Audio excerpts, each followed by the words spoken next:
Last question है, what do the children run away, why do the children run away, बच्चे क्यों भाग कर गए। आप आंसर राइट करेंगे, ग्रैंड माँ टेल्स देम, ग्रैंड माँ ने उन्हें कहा टू गो आउटसाइड, बाहर जाने के लिए, इसलिए वो भाग कर गए। अब नेक्स्ट देखें, talk about the picture given below, what is who is doing what. In pictures को देखना है और ये जो आपको दिए हुए हैं वर्ड्स फिर बताना है कौन क्या कर रहा है। ठीक है, अब ये बच्चा क्या कर रहा है, आरिफ क्या कर रहा है, फिशिंग। ठीक है, इस पे मछलियाँ पकड़ रहा है तो इस पे आप लिखेंगे फिशिंग, जैसे ये वर्ड है FISHING। द गर्ल्स लड़कियाँ क्या कर रही हैं, रनिंग। ठीक है, रनिंग का है ये RUNNIG, इसके ऊपर लिख लें बुक पे रनिंग।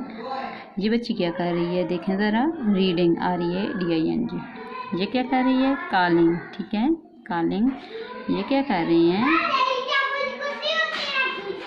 बाइंग, खरीद रही है लड़की जूते। ठीक है, BUYING, बाइंग। और ये क्या है, ड्राइविंग, DRIVING, ड्राइविंग।